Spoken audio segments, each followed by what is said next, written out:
नमस्कार साथियों, master plus education के इस ऑनलाइन प्लेटफॉर्म पर मैं यशवंत राजनगर आपका हार्दिक अभिनंदन एवं स्वागत करता हूं। दोस्तों, जनरली आप टेक्निकल पढ़ते हो इस चैनल पर, परंतु आज से इस चैनल पर आपके नॉन टेक की क्लासें लगेंगी। और नॉन टेक में भी सबसे ज़्यादा जो सब्जेक्ट आपके टेक्निकल एग्ज़ाम में पूछा जाता है वो है कॉन्स्टिट्यूशन। तो दोस्तों, अपन आज कॉन्स्टिट्यूशन के इंट्रो पर चर्चा करेंगे। कॉन्स्टिट्यूशन पर मैंने चेक किया है कि पिछले कई सालों में, प्रीवियस ईयर्स में कॉन्स्टिट्यूशन पर बहुत अच्छे अच्छे क्वेश्चन पूछे गए हैं। तो अपन उन प्रीवियस ईयर्स क्वेश्चंस को आगे आने वाली क्लासों में डिस्कस करेंगे। अपन बात करते हैं आज कॉन्स्टिट्यूशन की। तो सबसे पहले अपन कॉन्स्टिट्यूशन क्या होता है इसके बारे में चर्चा करेंगे। What is constitution? तो जो कॉन्स्टिट्यूशन है, कॉन्स्टिट्यूशन एक प्रकार का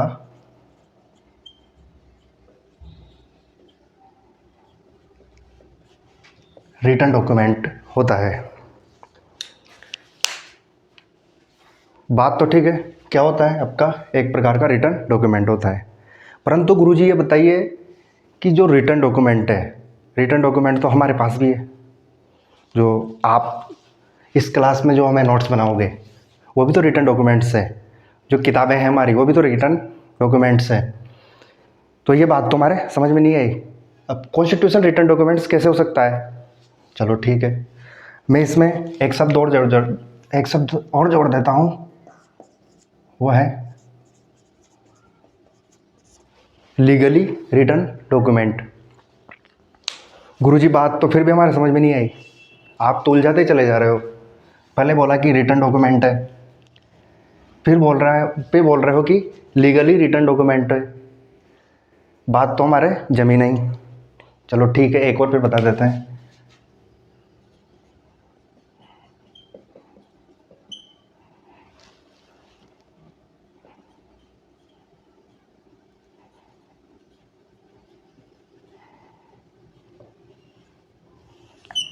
ए collection of laws and rules. गुरुजी अब तो ज़्यादा ही हो रहा है, आप तो हमें उलझाते ही चले जा रहे हो। सीधे सीधे भाषा में बता दीजिए, चिंता मत करो। दोस्तों, सीधी भाषा में बात करूं तो कॉन्स्टिट्यूशन एक प्रकार का, ऐसे समझिए आप कि एक प्रकार की नोटबुक होती है। ठीक है, मैंने पहले बात की कि लीगली रिटन डॉक्यूमेंट। लीगल का मतलब अगर हिंदी में बात करूं तो क्या होता है? कानूनी।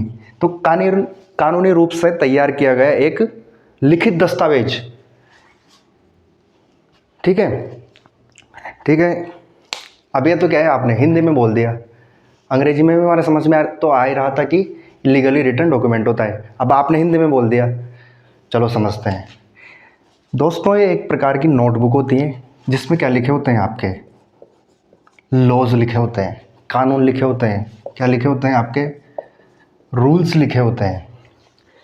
चलो ठीक है, बात जम गई कि एक प्रकार की किताब होती है, उसमें लिखे होते हैं लॉज, लिखे होते हैं रूल्स, लिखे होते हैं।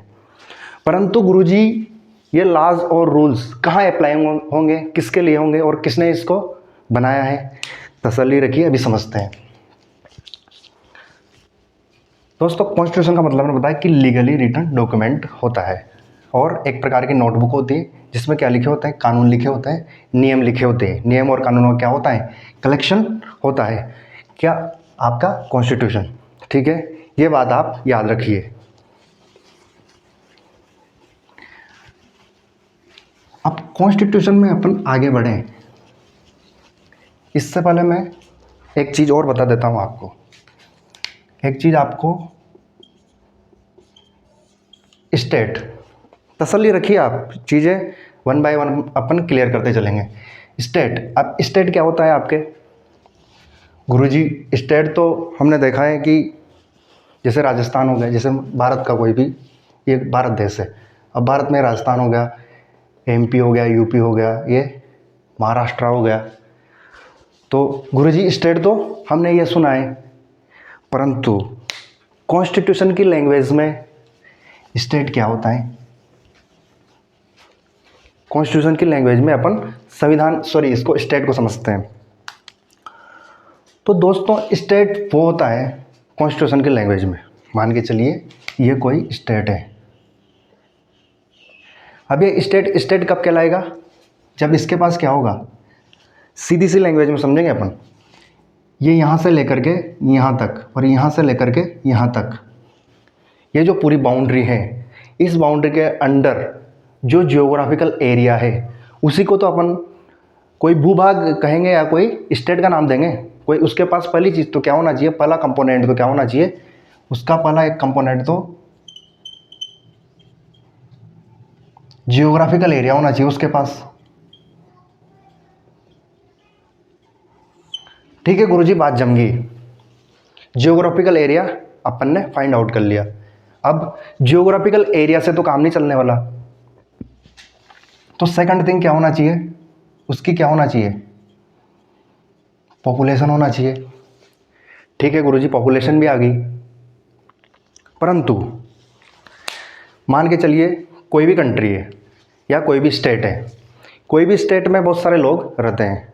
अब बहुत सारे लोग रहते हैं तो वो आपस में लड़ेंगे या नहीं लड़ेंगे, बिल्कुल जाहिर सी बात है, जहाँ पर लोग होंगे वहाँ पर लड़ाइयाँ होनी ही है, निश्चित है। तो इस पॉपुलेशन को कंट्रोल करने के लिए क्या ज़रूरी है आपके, गवर्नमेंट। भाई गवर्नमेंट तो होगी ना जो इन लोगों पर क्या करेगी, शासन करेगी, इस जियोग्राफिकल एरिया को क्या करेगी, कंट्रोल करके रखेगी। तो तीसरी चीज़ भी क्या होगी, आपके पास गवर्नमेंट होना चाहिए। परंतु दोस्तों गवर्नमेंट होने से काम नहीं चलेगा। ठीक है, अब वो सरकार, वो जो गवर्नमेंट है, अब वो गवर्नमेंट किस आधार पर गवर्नमेंट बनी है, उसके पास पावर, तभी तो जैसे मान के चलिए अभी वर्तमान में बीजेपी की सरकार है। अब बीजेपी सरकार को अपन ने चुना है, अब अपन को चुनने का अधिकार कौन दे रहा है, अपना संविधान दे रहा है। ठीक है, गवर्नमेंट को चुनने का अधिकार अपन को संविधान दे रहा है, तब जाके गवर्नमेंट के पास पावर आती है, तब जाके वो अपन को कंट्रोल कर पाती है। ठीक है, तो जो फोर्थ थिंग है स्टेट के लिए वो है आपकी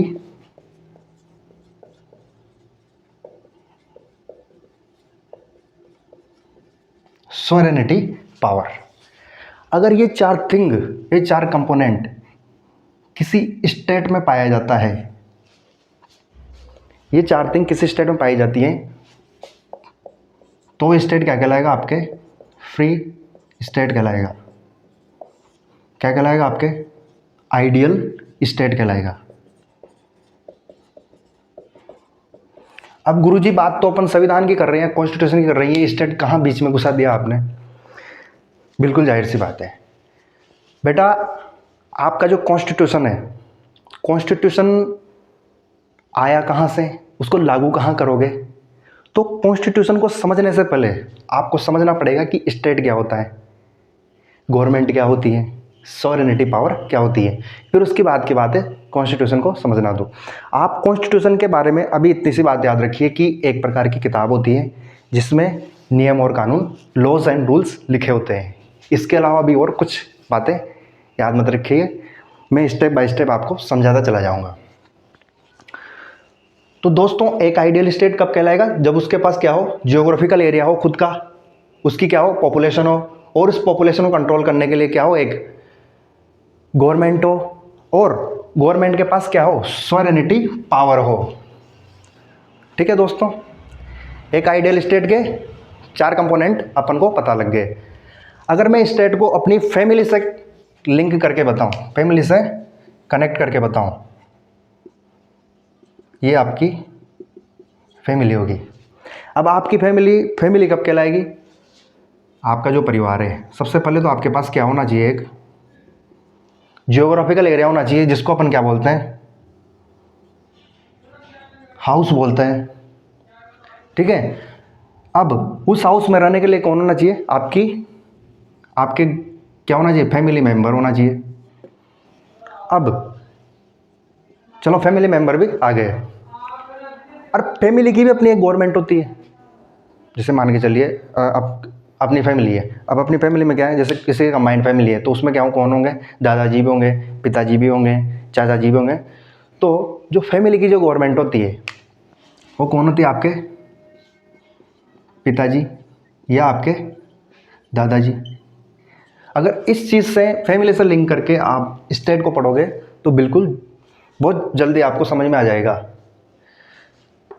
अब वास्तव में कॉन्स्टिट्यूशन कुछ है ही नहीं अगर आपको अपनी फैमिली का पूरा ज्ञान है, अगर आप अपनी फैमिली को पूरी तरह से समझते हो, फैमिली को आप पूरी तरह से समझते हो तो आप कॉन्स्टिट्यूशन बिल्कुल ईजी हो जाएगा आपके लिए।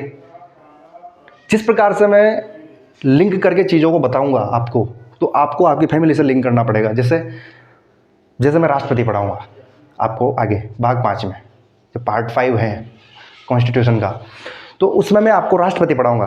तो राष्ट्रपति की वही स्थिति है केंद्र में अपने देश में, जैसे जो स्थिति आपके दादाजी की है आपके फैमिली में। दूसरी जब मैं आपको प्रधानमंत्री पढ़ाऊंगा, प्राइम मिनिस्टर पढ़ाऊंगा, तो प्राइम मिनिस्टर की वही स्थिति है जैसी स्थिति आपके पिताजी की है आपकी फैमिली में। तो ठीक है दोस्तों, और आपके पिताजी क्या होना चाहिए दोस्तों? सॉवरेन होना चाहिए। मतलब अब सॉवरेनिटी पावर का अपन जिक्र करेंगे बाद में। सॉवरेनिटी पावर का मतलब अभी आप समझिए कि आंतरिक और बाहरी निर्णय लेने में स्वतंत्र हो। तो आपके परिवार के आंतरिक और बाहरी निर्णय कौन लेगा? आपके पिताजी या दादाजी लेंगे। तो क्या है, वो अपने परिवार के आंतरिक और बाहरी निर्णय लेने में, डिसीजन लेने में क्या है, बिल्कुल फ्री है। वैसे ही देश के मामले में सॉवरेनिटी पावर जो गवर्नमेंट होती है, गवर्नमेंट अपने आंतरिक निर्णय लेने में तो बिल्कुल स्वतंत्र है ही सही, साथ ही साथ क्या है, बाहरी जो फॉरेन पॉलिसीज़ हैं, इंपोर्ट एक्सपोर्ट करता है, जैसे कोई देश, जैसे अपने पड़ोसी देश है पाकिस्तान है, चाइना है, तो चाइना से कुछ चीज़ें अपन इंपोर्ट करते हैं और कुछ चीज़ों का क्या करते हैं, एक्सपोर्ट करते हैं। तो उन चीज़ों के मामले में भी क्या होना चाहिए, आपकी जो गवर्नमेंट है वो क्या होना चाहिए, सॉवरेन होना चाहिए। ये सॉवरेनिटी पावर है। तो दोस्तों स्टेट का मतलब समझ लिया आपने। स्टेट सबसे पहले तो क्या होना चाहिए, उसका जियोग्राफिकल एरिया होना चाहिए, दूसरा उसकी पॉपुलेशन होना चाहिए, तीसरी गवर्नमेंट होना चाहिए उसकी, ताकि इन लोगों को क्या कर सके, कंट्रोल कर सके, चौथा सॉवरेनिटी पावर होना चाहिए। सॉवरेनिटी पावर का मतलब आंतरिक और बाहरी निर्णय लेने में क्या हो, स्वतंत्र हो। जो अपने देश की जो गवर्नमेंट है वो किसी के क्या नहीं होना चाहिए, दबाव में नहीं होना चाहिए। तो दोस्तों ये चीज़ अपन ने समझ ली। अब इसके बाद अपन बात करते हैं गवर्नमेंट की। आखिर अपन को गवर्नमेंट क्यों बनानी पड़ी, गवर्नमेंट क्या होती है?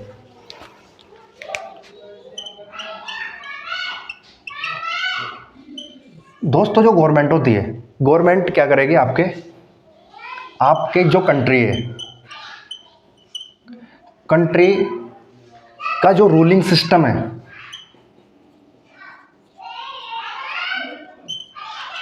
कंट्री का जो रूलिंग सिस्टम है, रूलिंग सिस्टम को कंडक्ट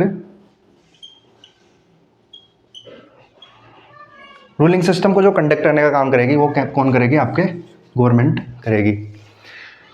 किसी भी कंट्री का जो रूलिंग सिस्टम है, मतलब शासन व्यवस्था है, शासन व्यवस्था को चलाने का काम कौन करेगी, आपके गवर्नमेंट करेगी। जैसे अभी वर्तमान में बीजेपी की सरकार है, तो बीजेपी की सरकार क्या है, अपने जो देश का रूलिंग सिस्टम है, रूलिंग सिस्टम को कंडक्ट कर रही है, परंतु किसको ध्यान में रखते हुए, नियम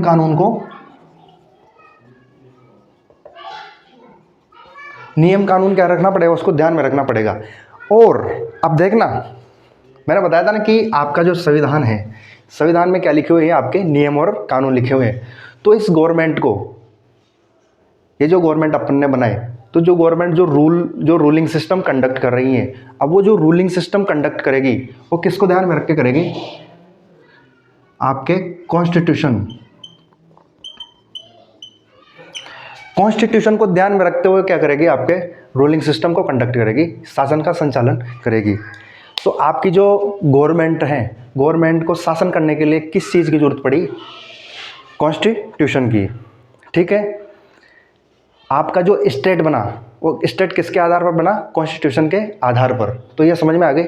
अब आपकी जो गवर्नमेंट है, अब देखना, किसी भी देश की जब गवर्नमेंट बनती है तो उसके पास 3 स्थितियाँ होती हैं। 3 स्थितियाँ मतलब उसके पास 3 स्थितियाँ बनती है उस गवर्नमेंट के पास, उसके पास 3 जब भी कोई गवर्नमेंट बनती है तो उसके सामने 3 चुनौतियाँ होती है। तो पहले जो 3 चुनौतियाँ होती है, तो 3 चुनौतियाँ क्या है दोस्तों? पहली चुनौती तो क्या है, कानूनों का निर्माण करना।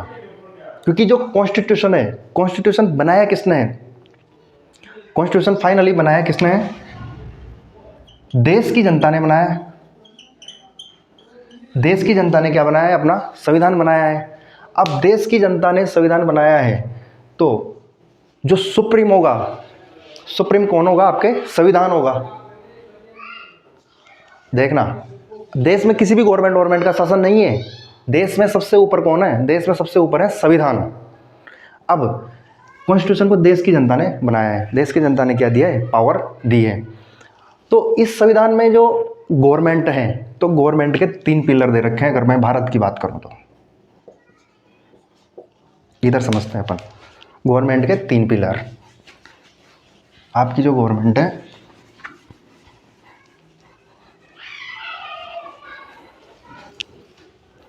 गवर्नमेंट आपकी 3 बॉडी से मिलकर बनी होती है।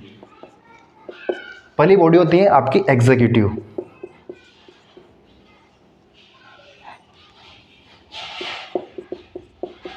दूसरी लेजिस्लेटिव, तीसरी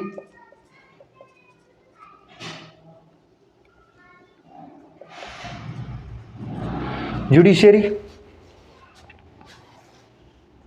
ठीक है, फर्स्ट तो कौन होगी?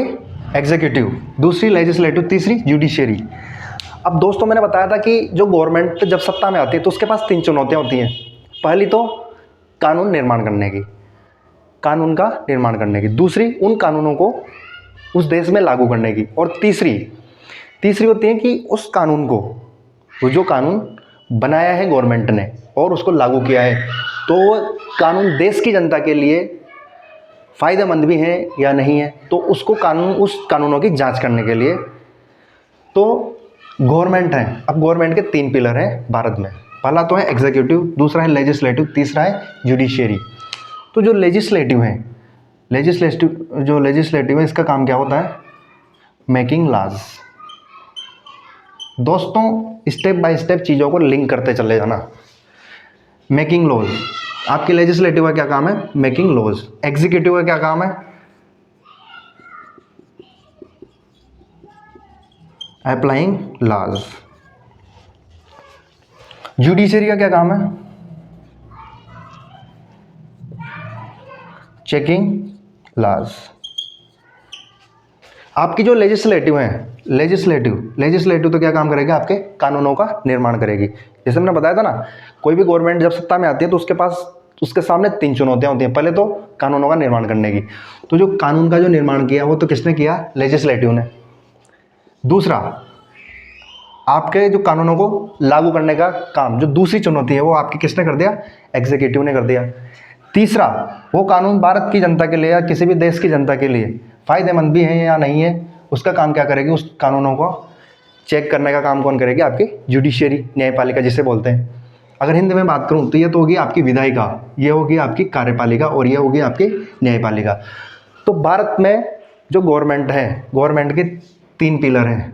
पहला पिलर तो है एग्जीक्यूटिव, दूसरा है लेजिस्लेटिव, तीसरा है जुडिशियरी। अब ये तीनों मिलकर क्या करेंगे? गवर्नमेंट को कंडक्ट करेंगे, परंतु किसको ध्यान में रखते हुए?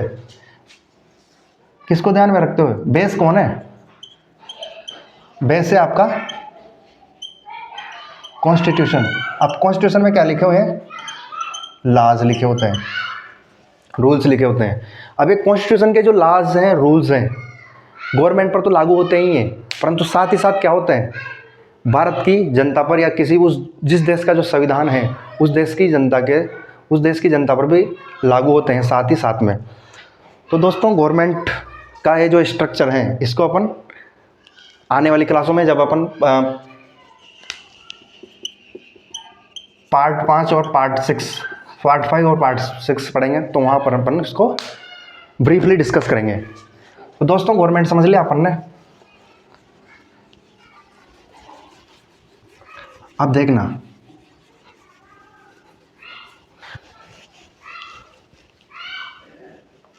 अब फाइनल पॉइंट अपन आज जो लास्ट पॉइंट है सॉवरेनिटी पावर समझेंगे, फिर उसके बाद अपन क्लास एंड करेंगे।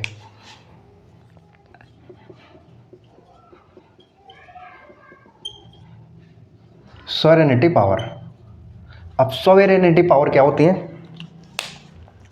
सॉवरेनिटी पावर होती है किसी भी देश के आंतरिक और बाहरी निर्णय लेने पर वहाँ की जो गवर्नमेंट है वह स्वतंत्र होती है, तो उसको क्या बोलते हैं? सॉवरेनिटी पावर बोलते हैं। अब देखना दोस्तों, सॉवरेनिटी पावर, किसी देश की सॉवरेनिटी पावर किस पर डिपेंड करेगी? अगर मैं टेक्निकल भाषा में बात करूं तो जो सॉवरेनिटी पावर है किसके प्रोपोर्शनल है? आपके कॉन्स्टिट्यूशन। अगर मेरे कॉन्स्टिट्यूशन अपने कॉन्स्टिट्यूशन की पावर अगर ज़्यादा है तो आपकी क्या है? कॉन्स्टिट्यूशन जो सॉवरेनिटी पावर है वो भी उस देश की ज़्यादा होगी। अगर कॉन्स्टिट्यूशन जिस देश का मजबूत है वहाँ की अगर मैं बात करूँ तो गवर्नमेंट भी क्या होगी? मजबूत होगी। वहाँ के जो लोग हैं, वहाँ की जो पॉपुलेशन है, पॉपुलेशन भी क्या होंगे? पावरफुल होंगे। तो ऑटोमेटिकली कंट्री क्या हो जाएगा? आपके डेवलप्ड होगा, नहीं होगा? तो जिस देश का संविधान जितना मजबूत है उसकी सॉवरेनिटी पावर उतनी मजबूत होगी, वहाँ की गवर्नमेंट उतनी मजबूत होगी, वहाँ की पॉपुलेशन भी उतनी मजबूत होगी, वहाँ वो जो कंट्री है वो क्या कहलाएगी? Developed country. दोस्तों अब मैं बात करता हूँ यूएसए की। जो यूएसए है, जो यूएसए का जो कॉन्स्टिट्यूशन है क्या है? बहुत ज़्यादा पावरफुल है, क्योंकि जो यूएसए का जो संविधान है वो रिजिड है। मतलब वो जो संविधान है उसमें संशोधन करना आसान बात नहीं है। अपना जो भारत का संविधान है वो तो क्या है? मिक्स्ड संविधान है, अपना मिक्स्ड कॉन्स्टिट्यूशन है। मिक्स्ड कॉन्स्टिट्यूशन का मतलब इसमें कुछ प्रोविजंस ऐसे हैं जिनमें तो क्या है, संशोधन करना, अमेंडमेंट करना आसान है, सामान्य बहुमत से हो जाता है, और कुछ प्रोविजंस ऐसे हैं जिनमें विशेष बहुमत या स्पेशल मेजोरिटी की आवश्यकता होती है। तो अपने देश का जो संविधान है वो कौन सी कैटेगरी में डाला है? मिक्स्ड कैटेगरी में। अगर मैं यूएसए के संविधान की बात करूं तो जो यूएसए का संविधान है वो क्या है? रिजिड है। उसमें संविधान करना हल्की फुल्की बात नहीं है। और जिस देश का संविधान जितना मजबूत होगा वो देश क्या है? उतना ही पावरफुल होगा। एग्जाम्पल आप देखिए, यूएसए आज की तारीख में क्या है? सुपर पावर है कि नहीं है? जिस देश का संविधान जितना मजबूत होगा वो देश उतना ही क्या होगा? पावरफुल होगा। सोशली, इकोनॉमिकली और पॉलिटिकली हर फील्ड में क्या होगा? वो सबसे पावरफुल होगा, क्योंकि संविधान पावरफुल है तो वहाँ की गवर्नमेंट भी पावरफुल होगी। जब गवर्नमेंट पावरफुल है तो वहाँ के लोग भी पावरफुल होंगे। अब देखना, आप अपने पड़ोसी देश की हालत ही देख लीजिए, आप पाकिस्तान की। अब पाकिस्तान में क्या है? कोई संविधान है ही नहीं, तो वहाँ की जो सरकार है, सरकार को मिलिट्री हटा देती है, मिलिट्री को सरकार हटा दी, तो ऐसा चलता रहता है तख्ता पलट, क्योंकि संविधान में मजबूती नहीं, रिजिडनेस नहीं है। ठीक है दोस्तों, ये बात करी अपन ने आज संविधान की। ये तो एक छोटा सा इंट्रो था। इसके बाद अपन बात करेंगे संविधान का मतलब। अपन ने जान ही लिया संविधान क्या होता है। एक प्रकार की नोटबुक होती है जिसमें कानून लिखे होते हैं, रूल्स लिखे होते हैं। और जो संविधान बनाया, संविधान जो बनाया वो किसने बनाया? अपने देश की जनता ने बनाया। अपने देश की जनता ने संविधान बनाया क्यों? अपनी सुविधा के लिए। किसी भी देश की का संविधान है, संविधान उस देश की जनता के द्वारा ही बनाया जाता है। वो बात अलग है कि जो कुछ प्रोविजंस हैं वो बाहर से लेते हैं अपन। जैसे अपने भारत के संविधान को बैग ऑफ बोरोइंग्स बोला जाता है, उधार का थैला बोला जाता है, क्योंकि अपन ने कनाडा से कुछ प्रोविजंस लिए हैं, अमेरिका से कुछ प्रोविजंस लिए हैं। उसकी बात अपन बाद में करेंगे जब अपन इंडिया का संविधान, जब अपन भारतीय संविधान का पढ़ेंगे। अभी तो अपन ने जो कॉन्स्टिट्यूशन होता है, कॉन्स्टिट्यूशन के बारे में अपन ने सामान्य इंट्रोडक्शन किया था। तो दोस्तों आज के लिए इतना ही। कल अपन बात करेंगे कि आखिर संविधान बनाने की अपन को ज़रूरत क्यों आन पड़ी। तो थोड़ा मैं बता देता हूँ किस प्रकार से अपना कॉन्स्टिट्यूशन का डेवलपमेंट हुआ। कल अपन बात करेंगे कॉन्स्टिट्यूशन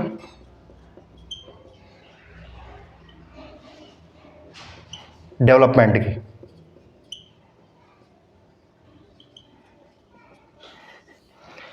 किस प्रकार से कॉन्स्टिट्यूशन का डेवलपमेंट हुआ। अब कॉन्स्टिट्यूशन का डेवलपमेंट ऐसे ही थोड़ी हो गया। यहाँ पर कौन किसका शासन था जब अपना देश आज़ाद नहीं होता पहले? ब्रिटिश गवर्नमेंट का क्या है शासन था। अब ब्रिटिश गवर्नमेंट का जब एंटर हुआ, ब्रिटिश गवर्नमेंट कब एंटर हुई? जब ईस्ट इंडिया कंपनी भारत में आई। अब ईस्ट इंडिया कंपनी भारत में आई तो व्यापार करने थी, परंतु यहाँ के लोगों पर क्या करने लगी? अत्याचार करने लगी। तो उन्हीं अत्याचारों से अपन ने प्रेरित होकर क्या कर दिया? संविधान का निर्माण कर दिया। ये जो कॉन्स्टिट्यूशन डेवलपमेंट का जो क्रम चलेगा वो आपके 7-8 दिन तक चलेगा। कंटिन्यू 7-8 दिन तक अपन कॉन्स्टिट्यूशन डेवलपमेंट के बारे में बात करेंगे। Wish you all the best. Bye bye.